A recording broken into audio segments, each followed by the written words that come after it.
Hi everyone, and as we head into the long Diwali weekend, of course Monday is trading, but then Tuesday is a holiday, and this time it's nice to have Diwali falling onto a Sunday, and the celebrations are already started as far as Mumbai is concerned, and starts right away, ahead of Dhanteras as people start preparing with lights and colors. So wishing you all a very, very happy Diwali from the entire Indiacharts family and also the Strike family, which is completely new. And I hope everybody's now onto that platform and tried it out because it's world class and getting better by the day. Having said that, what are the markets doing?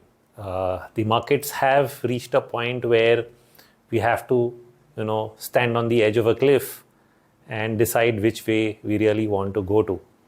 It's become a big debate, and therefore we are also having to keep odd ends open. But I had to clearly highlight in my most recent long-short report the upcoming risks that must be paid attention to from a portfolio investment and trading perspective, which means that this market slowly shifts away from a pure buy and hold to a slightly trading type of market. Now, of course, each investor's perspective is different. Some of them are okay with a certain level of drawdowns. But the real question is this really going to, manifest into something bigger? Now, to answer that question, I often have to delve into the quantitative cycle, the economic cycle that I've spent so much, time talking about and writing about since 2011. And one of my end conclusions after writing it for years is we can be on one side of the theme that, in the long wave, you have seasons, and the winter season is when you really talk about debt. And we've been talking about debt for more than a decade. So how does this really end? Does it always end in the same way? And my net conclusion in the end was it always ends in the way that the authorities decide, which means the government, the central banks finally take that decision in how they're going to deal with their problem of debt. And it can go both ways. It can either be deflationary or it can also be inflationary. And because there can be two different outcomes based on how the policy framework is designed, it puts you at odd ends on which way to be prepared. Now, some people say just buy gold works in both markets, but the fact is I've also looked at multiple studies that as long as it's not a deflationary outcome, equities actually do much better in an inflationary outcome. So there can be different winners and losers. Gold holds its own, but it's not always the best performer in every environment. And so that can be a good hedge, or rather a good hedge against currency, but not necessarily the only hideout. So this is the broad sense of it. But what you really want to understand is what you do then in terms of equities. To what extent do you step back or go forward? And it's just about being prepared for policy. So you need to de-risk to some extent, is what I'm thinking at this moment, because as we started to see bond yields continue to rise and, edge up a cliff, it started to look like the US can tip into a recession, right? We already have weakening economies across Japan and Europe. But on the other hand, if you look at European markets today, they are popping up again despite weak numbers. And that's because in the most recent central bank meeting, they backed off from raising rates. And so with Japan slowing down its rate hiking, they've always been slow in any case through this cycle. But they also mentioned that, they don't want to go too far. And so they just stayed on the edge of, okay, we'll push it a little bit, but not necessarily higher towards 1%. Europe stepped back from raising rates. And so people started to question, will US even do it at all, given that data is weak? And has read into the most recent Fed meeting commentary into thinking that, oh, well, they're not going to raise rates any further. Though he said nothing of that sort in the meeting itself. But the markets have decided on their own that the inflationary outcome still remains on the table. And that's sort of why markets have remained elevated in the face of the biggest rate hiking cycle that we've really seen. In fact, it's not biggest, it's fastest. Okay, they've really raised rates very, very quickly this time around to avoid hyperinflationary outcome, because there was too much money and liquidity created anyway post-pandemic, and so they were really scared. Moment inflation showed up, they acted really fast. Now that's good, but the question is, when do they reverse policy? And the market's betting on that, which is why typically if you get rates at this level, valuations would have corrected to a lower base. The valuations are not very, very high in, say, Europe, but US, India, some of these markets where growth has been there for whatever reason, US maybe because of AI and technology, and India maybe for its own structural reasons, demographics, and so on, we've actually got much higher valuations. So these valuation corrections not happening despite higher rates because the market continues to perceive that the Fed will not go the entire course as far as keeping rates high is concerned in terms of bending economic activity. So now we are at this edge of back and forth, and I think as markets started to lose momentum recently, I said it's time to not stay on one side of the equation, which is only betting on that the Fed has to ease, because they still haven't done so. And if markets have started to lose momentum and your yield curve has started to steepen, then I just cannot ignore the risk that there is a policy mistake and you end up into a recession or a deflationary outcome or some kind of an initial, big drawdown and then only a reflation. And if that is the case, then what will be that drawdown? What will be the risks entailed to it and attached to it is something that we can't really put a finger on in an exact percentage, except that most US recessions have led to a 20-30% decline in the S&P. And then you have to imagine what that really means for other equities. Now, there have been periods where there are bigger declines, there are smaller declines, but they're sort of in that range. Smaller meaning within the 20-30% range is the core minimum.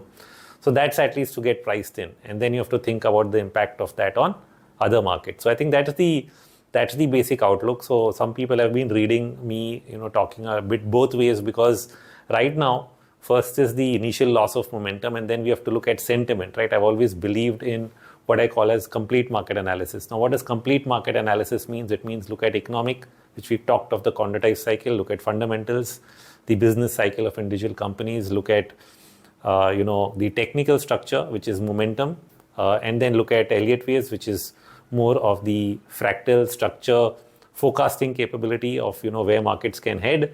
And then there is sentiment, because Elliott waves is when we are actually making those forecasts, we are trying to study behavior, right? Mass behavior and its pattern in markets and say, okay, this is the pattern. But does that pattern really match with sentiment? If you're saying that everybody is extremely bullish, does the data really suggest that? And can we do that? And so that data is now available in Strike, and you can actually see whether everybody is positioned in one way or the other. And what ended up happening at the most recent low is you got the most extreme bearish readings, which you get at a major market bottom, which means in this 2-month, 3-month US correction, and in India barely a month long, suddenly everything was short and negative. Sentiment put call ratios in the US were at the peak, which would have happened only in January at the bottom. And with those kind of readings, how do you really get a sell-off? And now you have seen what happened post-Fed. So 2 days before the Fed, my YouTube short started to talk about that bounce. I wrote about it on the Indiacharts Insiders as well. And you got getting this bounce. So people are saying, does that mean you've turned bullish? I think I've gone from being extreme bullish to being neutral with a bearish bias. So neutral meaning that you can trade both ways, but there is a bearish bias that if things don't work out and there is a risk of a US recession right in front of us, given the steepening of the yield curve, then let's pay attention to that risk. So this is how you will have to take it. So I'm throwing in a plug right here that, if you really enjoy everything that I talk about and serious about learning and mastering the subject yourself, from Elliott waves to, the long wave, structuring your portfolio, etc. We do that in the mentorship program starting in January. So we're getting close and it's Diwali time. So if you're really looking for any offers, you can simply call Chavan. So you can get on a call with him on 97398 22266. That's the number. And start inquiring and registering for the upcoming session, which will be 3 months long at least for the live sessions, and then lots of follow-up and activity after that. So get there. But if you get an extreme oversold reading, you cannot really say I'm bearish at every level, because you have to change with the market and you have to watch out for those bounces. We are going through one of those. Is it done? Doesn't look like, because when the sentiment reaches one bottom end of the pendulum, it's going to shift to the other end, or at least ease significantly the negativity out of the system before things can roll over again. That is how markets operate, and that's why sometimes markets and fundamentals or news don't always match each other. But news often follows markets, but fundamentals can have a lead lag because of sentiment, the interplay of sentiment. And so we pay attention to all of these so that we are better able to time the market and change our positioning as time goes. And so that's something I have to explain to people again and again. Otherwise they get confused that, oh, well, you just said this, then how are you saying this? I mean, you can have multiple time frame views. You can be bearish long term, but bullish medium term and short term, or you can be bearish medium term and bullish short term. But whenever I've had those kind of views, not just now, not just with insiders, 20 years at Sher Khan, with clients, I faced the same problem, that communicating differences in opinion is often difficult, because once you take a particular view, you are supposed to, okay, stick to only that direction. But you can get counter trend moves. In fact, in bear markets is when you get the biggest counter trend moves. Bull markets, small retracements, and it can go on. You can get once in a while dip and then again continues. But in a bear market, it's always fall, 50-60% retracement, fall, 50% retracement. And so you get these very sharp pullbacks, and you have to be prepared for those as well. And so we are going through, I think, one of those. Or maybe this could also be one final blow-off where certain stocks that had not completed their upside are doing so and still making new highs, while others are not having the momentum at all. So that slow weakening in the internals of the market is happening, but individual stocks still finally making their way where they have to, and which is why you can see this massive divergence where the small cap index has made a new all-time high in the last few days, but Nifty is lagging behind, not even at a 50% retracement of the overall fall. We've just reached 61% of the last leg. So that is how it is. So this is the setup. This is how I'm dealing with the market. And it's going to be a very, very interesting 2024, because at the start of 23 on social media, I said, this year I'm going to take a view that only Teji, some people even message me on that. And 23 is not complete, last quarter or last 2 months left.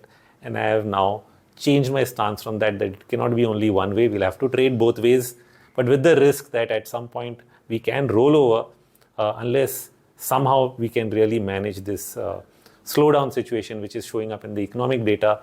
Markets are not paying attention to it because of liquidity. Like I said, central banks are already easing. Europe, US, it's a guesswork right now. People are guessing they won't pull it off. They won't go through with this higher for longer, but who knows? They are still saying they will. And so when there's policy confusion, markets become uncertain and volatile. And that is the situation we are in. We don't have certainty of policy. Like you had, say, post-COVID, you knew for 2 years they were just stimulating or providing money, handing out money. All those kind of things were happening. Or you had QE from 2009, 10, 11, 12. So till that time you had QE, there was money certainty or liquidity certainty. Now there's uncertainty. It's like back and forth. One day it's there, next day it's not there. And so you have to become prepared both ways and deal with it accordingly. So that's what we are going to be doing. So it's going to be an interesting 2024, being able to make those judgment calls where sentiment indicators going to be playing a very, very big role. So that's why I keep pointing to Strike, the only place where I've put all my indicators together, where it's available to you. I think only 1 or 2 which are pending, which will go live with the future segment in the next couple of days. And then you have access to the entire, gamut of tools that you really need to do really well in the markets. In fact, even for investors, not just fundamental charts, which are like time-wise 20 years of graphs of valuation and, sales, turnover, growth, market cap, all kinds of ratios that you can just plot and see, and relative rotation graphs, which show you the sector rotation and stock rotation, which you can really put together. All of those things are coming together in the next few days. So that's why 24 is really going to be exciting for us at Indiacharts and Strike. And I hope all of you all to continue on this journey with us. Wishing you a very, very happy Diwali again. Thank you.